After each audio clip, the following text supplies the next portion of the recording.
Picture this, a dusty parking lot outside a high school stadium in Oregon, late spring of 1964. The bleachers are half empty. A meet is winding down. The smell of cinder track and damp grass hangs in the air. And over by the chain link fence, next to a beat-up green Plymouth Valiant, a skinny 26-year-old in a wrinkled button-down is opening his trunk like a man selling something he shouldn't. Inside that trunk, stacked in cardboard boxes, smelling of fresh rubber and ocean freight, are pairs of running shoes shipped all the way from a factory in Kobe, Japan. He has no store, no warehouse, no employees, no real company. Just a name he wrote on a piece of paper one afternoon because a Japanese executive asked him who he represented, and he panicked, and he made it up on the spot. Blue Ribbon Sports. It sounded American. It sounded like it existed. It didn't. The coaches walking past glance at him the way you'd glance at a man selling watches out of his coat. Some of them slow down. Some of them buy a pair. Most of them keep walking. He doesn't push. He can't push. He's too shy to push. He hates this part, the talking, the convincing, the looking people in the eye part. And yet here he is, every weekend, driving from track meet to track meet across the Pacific Northwest, opening a trunk,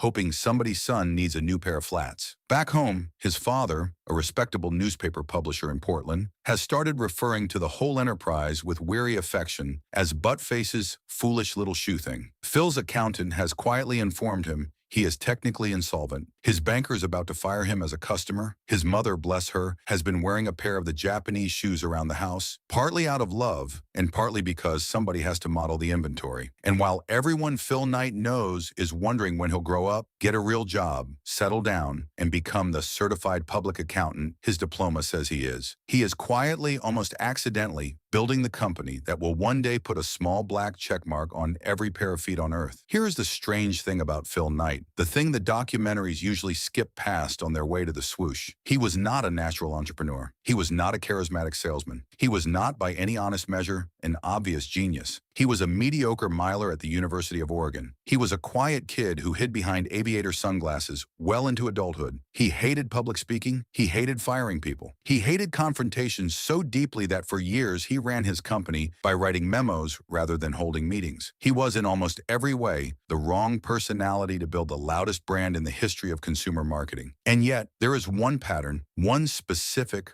repeatable, terrifying pattern that runs through every important decision Phil Knight ever made. We're going to call it the one crazy decision. And by the end of the story, you'll see it surface again and again in different costumes, at different scales, with different stakes, but always the same shape underneath. Once you see it, you can't unsee it. And once you understand it, you'll start to wonder if there's a version of it sitting in your own life right now, waiting. To find the first one, we have to rewind 2 years from that parking lot to the winter of 1962. Phil is 24. He has just finished his MBA at Stanford. He has written in a small entrepreneurship class a graduate paper with a question for a title. Could Japanese running shoes do to German running shoes what Japanese cameras did to German cameras? The paper got a polite grade. Nobody else in the class thought much about it. He put it in a drawer and tried to forget it. He took a job as an accountant in Portland. He was miserable. And one night, lying in his childhood bed in his parents' house, staring at the ceiling, he made a decision that, on paper, looked completely insane. He decided he was going to fly around the world, alone, with almost no money. Stop in Hawaii, then Tokyo, then Hong Kong, then Bangkok, then Calcutta, then Cairo, then Athens, then Rome. And somewhere along the way, in a country he had never visited, in a language he did not speak, he was going to walk into a Japanese shoe factory and convince them to let an unknown American kid become their distributor in the United States. He did not have an American distribution company. He did not have an office. He did not have inventory. He did not have a single retailer lined up. He had a passport, a few $100s from his father, and a graduate paper nobody had read. He flew. In Kobe, after weeks of wandering, he found his way into a meeting with executives at Onitsuka, the company that made the Tiger running shoe. They sat him down at a long table. They asked him politely who he represented, and in the half second before he answered, Phil Knight did the thing that would define his entire career. He lied, or rather, he made something true that wasn't true yet. He told them he represented Blue Ribbon Sports, an American shoe distributor based in the Pacific Northwest. The executives nodded. They asked him to send samples back home for evaluation. They shook his hand. He walked out of the building into the Kobe Street, and only then did he allow himself to understand what he had just done. He had committed himself to building, in retrospect, a company that already existed in the minds of the only people who mattered. He flew home. He told his father. His father, to his eternal credit, lent him $8,000. The first shipment of Tiger shoes arrived a year later. He sold them out of the trunk of his car. And here is the load-bearing detail of the whole story. That asymmetric bet, that single moment of inventing a company in a Japanese boardroom, did not feel brave to him. It felt small. It felt deferrable. The downside, he reasoned, was just embarrassment. The upside was unbounded. He could not yet articulate it as a strategy, but it was already a strategy, and he would run it again, and again, and again. The second crazy decision came in the form of a man named Bill Bowerman. Bowerman had been Phil's track coach at the University of Oregon, a famously hard man, a World War II veteran, a track and field obsessive who used to take razor blades to the soles of his runner's shoes, shaving off ounces, sometimes shaving off so much that the shoes fell apart at the next meet. To Bowerman, a single ounce on a runner's foot, multiplied across a mile race, was the difference between winning and going home. He was the kind of coach who didn't make speeches. He made adjustments. When Phil started selling Tigers out of his trunk, he sent a pair to Bowerman almost as a gesture of respect. He expected nothing. What he got back, a few weeks later, was a phone call. Bowerman didn't want to buy the shoes. Bowerman wanted to be his partner. 50-50, $500 on the table. Phil said yes in about 3 seconds. That partnership, sealed with a handshake and a check that Phil's father had to co-sign, is the second pillar of the company. Bowerman tinkered. He wrote letters to the Japanese factory with suggested improvements. He drove the engineers in Kobe slightly insane. And one Sunday morning in 1971, in a small house in Eugene, Oregon, he stood in his kitchen, looked at the breakfast waffle iron sitting on the counter, and had an idea so strange and so domestic that the company's entire mythology now rests on it. He poured liquid urethane into the waffle iron. He closed it. He waited. He ruined his wife's waffle iron forever. And when he opened it, he had in his hands a sheet of rubber with small square nubs running across its surface. He took that sheet to the local shoe shop. He had it stitched to the bottom of a running shoe. He gave it to his runners. They felt the difference instantly. The waffle sole was lighter, grippier, faster. It would become, within a few years, the foundation of the Nike brand. Stop here for a second. Look at the waffle iron. Really look at it, because this is where the company starts to reveal what it actually is. Nike in 1971 is not a marketing company. Not yet. It is two men. One who can't sell, who hides behind sunglasses, who runs the books, and one who shaves ounces off shoes, who pours rubber into kitchen appliances, who treats the human foot as a problem to be optimized 1 millimeter at a time. The waffle iron is the first metaphor of the company. It is obsession that doesn't ask permission. It is the willingness to ruin something domestic in pursuit of something competitive. It is the exact opposite of the polished, swooshed, billboard version of Nike that the world will see later. The waffle iron is the truth. Everything after is the performance of the truth. By the early 70s, Blue Ribbon Sports has grown. The Tigers are selling. The waffle trainer is coming. The company has hired its first employees, a strange, intense, drinking, arguing fraternity who called themselves the Butt Faces after Phil's father's nickname for the operation. They had no real titles. They held annual retreats where they got drunk and screamed at each other about logistics. One of them, Jeff Johnson, ran the East Coast operation alone out of a small apartment, sleeping on a mattress next to boxes of inventory. And then Onitsuka tried to kill them. The Japanese partner, watching Blue Ribbon grow, decided it wanted to take the American distribution back in-house. They started negotiating with other American distributors behind Phil's back. They started withholding shipments. They sent representatives to Oregon to dictate new terms. The whole company, every dollar,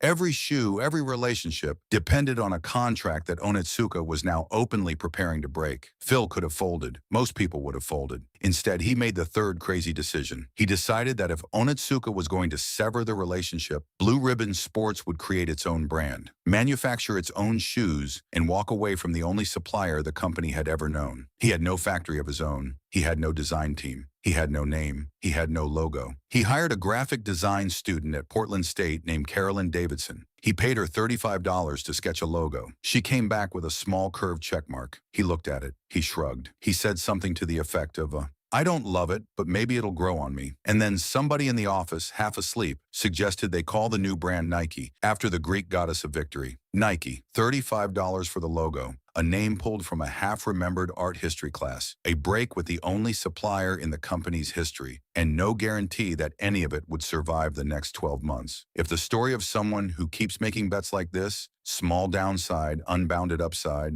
no guarantee, no safety net, is the kind of story you want more of, this is the channel for them. Subscribe, stay. There is an entire library of these stories coming, and each one will leave you looking at your own decisions a little differently. Now, back to 1971. The break with Onitsuka turns into a lawsuit. Nike wins, barely. The waffle trainer launches, it sells. The company grows so fast that Phil cannot finance the growth. Every dollar of profit goes into more inventory. Every shipment is paid for with debt. At one point, Nike is carrying more than $1 million in overdrafts at a single bank. The bank predictably panics. The bank predictably fires Nike as a customer. Phil predictably runs to a second bank and a third and a fourth. Scrambling to keep the wire transfers moving, the Japanese factories paid, the lights on. This is the part of the story the brand never tells. Nike, the global empire, the swoosh on the moon, the shoes worth more than rent. Nike was for almost 2 decades one missed payment away from total collapse. Knight slept badly. He drank too much. He came home to his wife, Penny, and stared at the ceiling. He nearly went bankrupt at least 4 separate times before the company stabilized. And every single time the bottom started to fall out, his answer was the same. Bet bigger, move faster,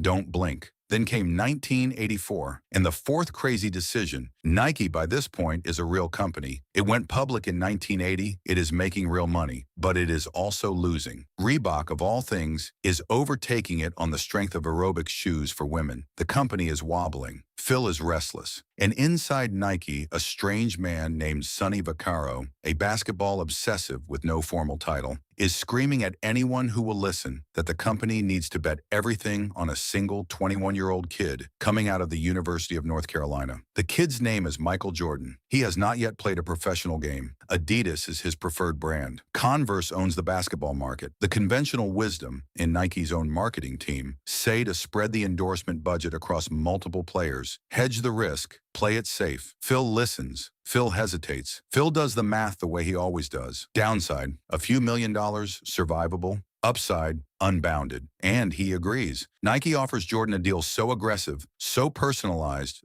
so unlike anything in the industry, that Jordan's mother, Dolores, insists her son fly to Oregon and take the meeting in person. Jordan doesn't want to. He wants Adidas. His mother insists. He flies. He takes the meeting. He signs. Within 12 months, the Air Jordan line has done $126 million in sales. Nike's accountants had projected 10. The asymmetric bet, small downside, unbounded upside, has just paid out at 12-1 and reshaped the entire concept of athlete endorsement. Before Jordan, athletes wore shoes. After Jordan, athletes wore shoes. The product became the person, the brand became the identity. The swoosh stopped being a logo and became, for an entire generation, a religious symbol. The closest thing American teenagers had to a shared myth. And here is where the story gets uncomfortable. Because the same pattern that built Nike, the relentless reinvestment, the obsessive cost-cutting, the willingness to bet everything on the next thing, also produced by the early 1990s, a company whose factories in Indonesia, Vietnam, and China became the subject of a global scandal. Sweatshop conditions, forced overtime, wages so low that workers in some plants were being paid a few cents an hour, children on assembly lines, reports from Andrew Young, books from Naomi Klein, protests on college campuses. The swoosh, on certain Saturdays in the 90s, was being burned in effigy in front of dorm buildings. In 1998, Phil Knight stood in front of the National Press Club in Washington and said something almost no chief executive ever says out loud. He said the Nike product had become synonymous in the public mind with slave wages, forced overtime, and arbitrary abuse. He said it had to change. He announced new minimum age policies, new air quality standards, new factory monitoring.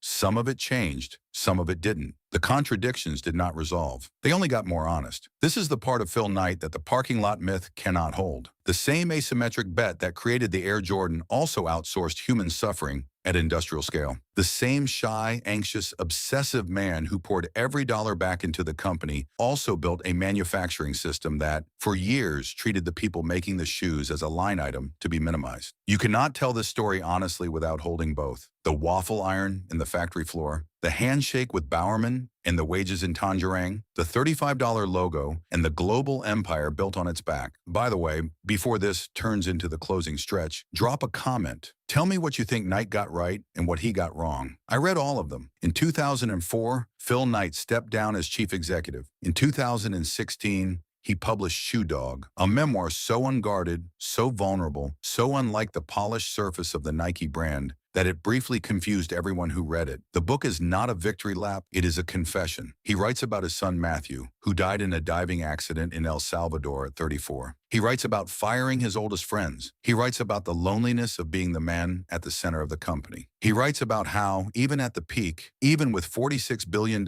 in personal wealth, more than the entire annual budget of New Zealand, a swoosh on every continent, a shoe sold somewhere on Earth, roughly every 25 seconds of every single day, he still wakes up at 3 in the morning and worries that the whole thing is going to come apart. That, more than anything, is the lesson the brand will never put on a billboard. Phil Knight did not build Nike because he believed in himself. He built Nike because he was terrified of what would happen if he stopped running. The Plymouth Valiant, the Kobe boardroom, the ruined waffle iron, the $35 logo, the Air Jordan meeting, the press conference in 1998, the memoir written in his late 70s. They are all the same gesture. They are all the asymmetric bet, repeated. Survivable downside, unbounded upside, no guarantee, no script, no permission. And the track itself, the loop he ran as a mediocre miler in college, the loop that Bowerman timed with a stopwatch, the loop that taught him you only get faster by running the same circle until something inside you breaks open, turns out to be the truest metaphor of all. Knight didn't escape the loop, he just kept lapping it. Kobe to Oregon, Oregon to Beaverton, Beaverton to the world. Same circle, bigger radius. So here's the question this story leaves open. Not a triumphant question, an uncomfortable one. If the asymmetric bet is the engine, if the pattern works, what does it cost? What does it cost the people on the factory floor? What does it cost the wife and the children who watch the man stare at the ceiling for 30 years? What does it cost the man himself, who at $46 billion